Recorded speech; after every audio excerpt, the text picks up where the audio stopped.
श्री राम जय जय राम।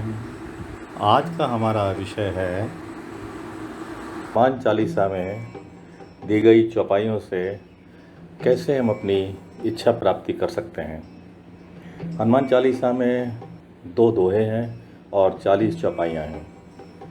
वैसे तो सारा चालीसा भी अगर हम पढ़ना चाहें तो अधिक से अधिक 5 मिनट में पढ़ सकते हैं और ये अपने आप में एक सिद्धि ग्रंथ है। और इसका कारण ये है कि जब हनुमान चालीसा तुलसीदास जी ने लिखा तो उसको पूर्ण नहीं किया और वो कैलाश मानसरोवर पर गए और वहाँ पर उन्होंने जाके शिव जी के सामने कहा कि आज मैं इस चालीसा को पूर्ण करने जा रहा हूँ। तो अंत की जो लाइनें हैं जिसमें उन्होंने कहा कि जो ये पढ़े हनुमान चालीसा होए सिद्ध साखी गौरीसा। उन्होंने शिव जी से मांगा कि जो भी व्यक्ति इस हनुमान चालीसा को पढ़े उसको उसके सारे कार्य सिद्ध हों। और साखी माने तुम साक्षी हो, गौरीसा माने गौरी के पति। तो इस तरह से शिव जी का आशीर्वाद लेकर उन्होंने उस ग्रंथ का समापन किया। तो ये सारा हनुमान चालीसा एक सिद्ध पुस्तक बनी हुई है और अगर आप इसको रोज़ पढ़ते हैं तो भी भगवान की कृपा आपके जीवन में बनी रहेगी। जीवन अगर साधारण रूप से चलता रहे, कोई चमत्कार ना हो लेकिन कोई दुर्घटना भी ना हो, तो समझिएगा कि हमारे ऊपर भगवान की कृपा बनी हुई है। अब मैं बात करूंगा कि हनुमान चालीसा की विभिन्न चौपाइयों का प्रयोग हम अपनी विभिन्न उद्देश्यों की प्राप्ति के लिए या इच्छाओं की पूर्ति के लिए किस प्रकार से कर सकते हैं।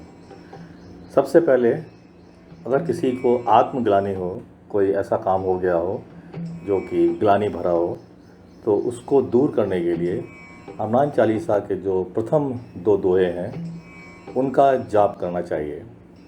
श्री गुरु चरण सरोज रज, निज मन मुकुर सुधार, वरणो रघुवर विमल यश, जो धायक फलचार, बुद्धिहीन तन जानिके, सुमिरो पवन कुमार, बल बुद्धि विद्या देव, हरऊ कलेश विकार।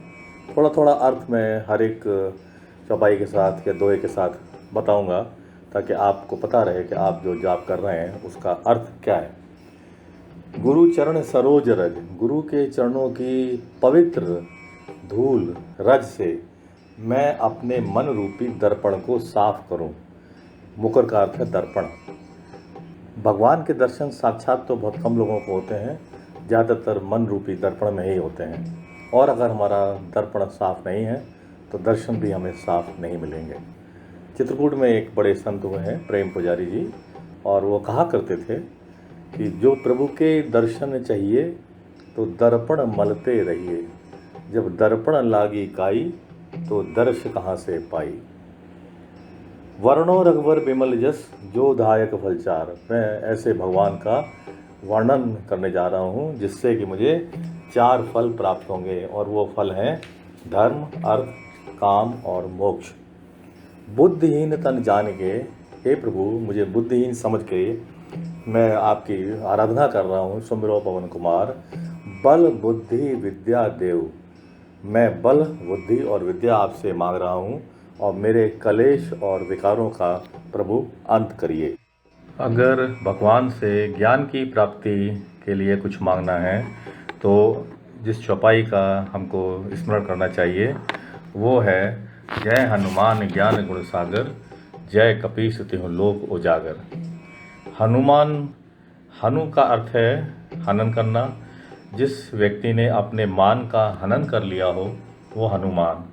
हनुमान को ज्ञान गुण के सागर कहा गया है, समुद्र कहा गया है। और कपीस में, कपि का अर्थ है जो रस का और बल का पान करे, और ईश का अर्थ है शासक। तो जैसे सूर्य देव हम लोगों से जल ग्रहण करते हैं और उसके बदले में हमें निर्मल जल वर्षा के रूप में प्रदान करते हैं, वैसे ही कपीस यानी बजरंगबली हम लोगों की आराधना का पान करते हैं और उसके बदले में हमको अपनी कृपा बरसाते हैं और ये कृपा उनकी तीनों लोकों में बरसती है। अगर बुरी संगत से बचने का उद्देश्य है तो जिस चौपाई का हमें स्मरण करना चाहिए वो है महावीर विक्रम बजरंगी, कुमति निवार सुमति के संगी। महावीर कहते हैं उस व्यक्ति को जिसने काम, क्रोध, मद, लोभ को जीत लिया हो। विक्रम में वी से मतलब है रहित और क्रम का अर्थ है उल्लंघन, उल्लंघन रहित, अर्थात जिसका उल्लंघन करने वाला और कोई भी ना हो। हनुमान जी को कमज़ोर करने वाला इस संसार में कोई भी नहीं है, अतः वे विक्रम माने जाते हैं।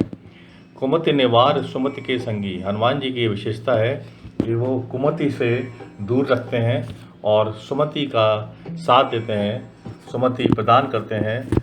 कुमति का अर्थ है जब हम भगवान में ध्यान हमारा हट जाए। अगर धन की प्राप्ति का हमारा उद्देश्य है तो हमें जो चौपाई स्मरण करनी चाहिए वो है अष्ट सिद्धि नव निधि के दाता, असवर दीन जानकी माता। 8 प्रकार की सिद्धियां मानी जाती हैं और 9 प्रकार की निधियां मानी जाती हैं। ये सब हनुमान जी के पास हैं और उनके पास ये शक्ति भी है कि वो इन सिद्धियों को या निधियों को किसी को भी दे सकें। आमतौर पर ये शक्ति किसी भी शक्तिशाली पुरुष के पास नहीं होती है, पर ऐसा आशीर्वाद जानकी माता ने उनको लंका में दिया था कि वो इन शक्तियों को दे भी सकते हैं। जो 8 प्रकार की सिद्धियां हैं उनके नाम हैं अणिमा, लघिमा, गरिमा, प्राप्ति, प्राकाम्य, महिमा, ईशित्व और वशित्व। और जो 9 प्रकार की निधियां हैं उनके नाम हैं पद्म, महापद्म, शंख, मकर, कच्छप, मुकुंद, कुंद, नील और खर। अगर हमारा उद्देश्य शत्रुओं पर विजय पाना है तो जो चौपाई हमें करनी है वो है साधु संत के तुम रखवारे, असुर निकंदन राम दुलारे।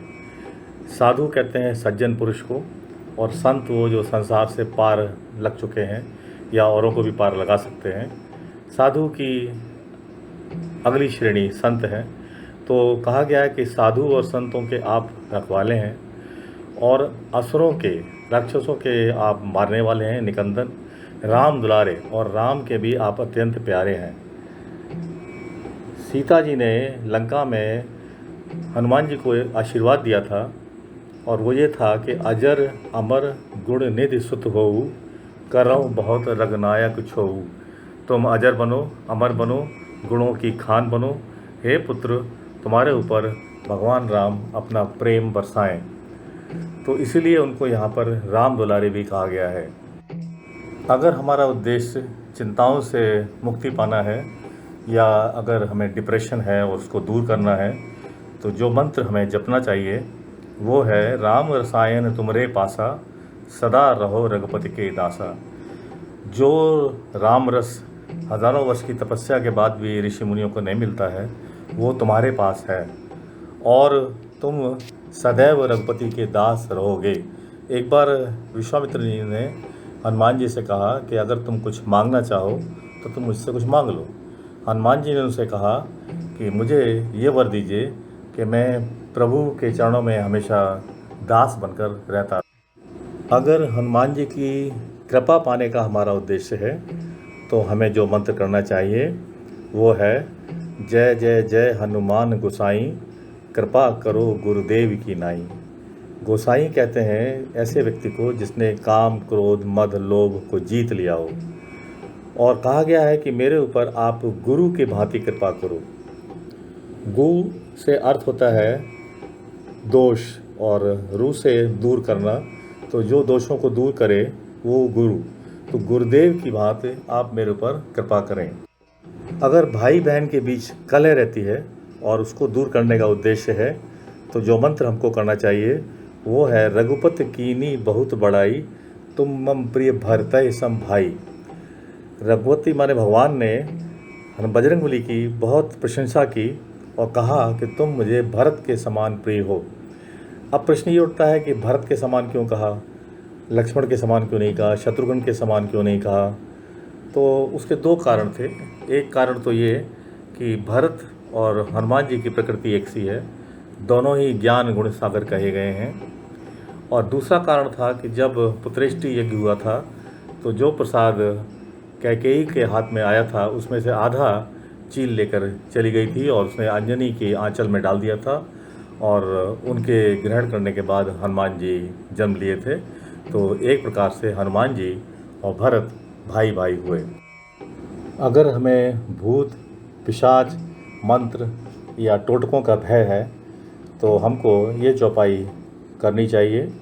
भूत पिशाच निकट नहीं आवे, महावीर जब नाम सुनावे।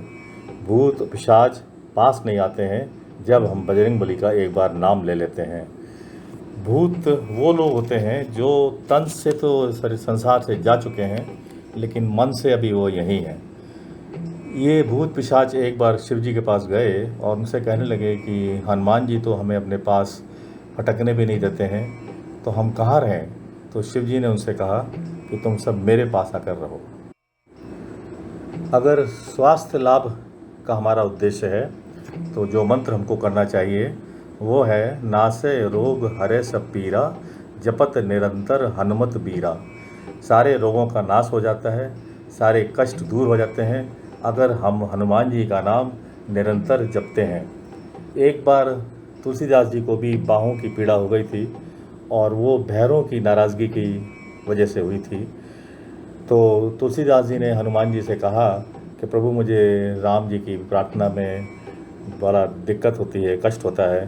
तो हनुमान जी ने भैरों को डांटा तो भैरव भागकर शिव जी की गोद में बैठ गया और फिर शिव जी ने हनुमान जी को बुलाया और कहा कि तुम बहुत ही बलशाली हो, ये तुच्छ जीव है, इसको माफ़ कर दो, क्षमा कर दो।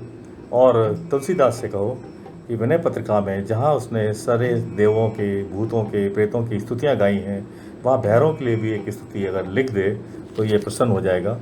तुलसीदास जी ने ऐसा ही किया और उनकी बाहों की पीड़ा जाती रही। जितने मंत्र अभी बताए गए हैं इन सभी मंत्रों को 11 दिन तक 11 बार रोज़ करना है और पूरब की तरफ मुंह रखिए।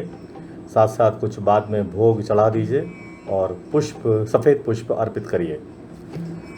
ऐसा कहा जाता है कि अगर किसी को शनि की दशा भी चल रही हो और वो हनुमान जी की भक्ति करता है तो उसको शनि के मंदिर में जाने की आवश्यकता नहीं है, बल्कि हर शनिवार को 8 बार हनुमान चालीसा करे और हनुमान मंदिर में जाके हनुमान जी के दर्शन करे, उसका कष्ट दूर होगा। हनुमान चालीसा के अंत में एक चौपाई आती है, ये शत बार पाठ कर जोई, छूटे बंद महासुख होई। अगर कोई व्यक्ति इसको 100 बार एक साथ पढ़े तो उसके वो सांसारिक बंधन से मुक्त हो जाता है और महासुख प्राप्त होता है। लेकिन इस चौपाई का प्रयोग लोग विपत्तियों को दूर करने के लिए भी करते हैं। अगर आप सच्चे व्यक्ति हैं और आपके ऊपर कोई अकारण कोई घटना हो गई है या कोई कुचक्र में आप फंस गए हैं तो आप इसका प्रयोग कर सकते हैं और अगर ईश्वर की कृपा हुई तो आपका कष्ट दूर होगा। इन शब्दों के साथ मैं अपनी वाणी को विराम देता हूँ। बोलिए राम लक्ष्मण जान की जय, बोलो हनुमान की।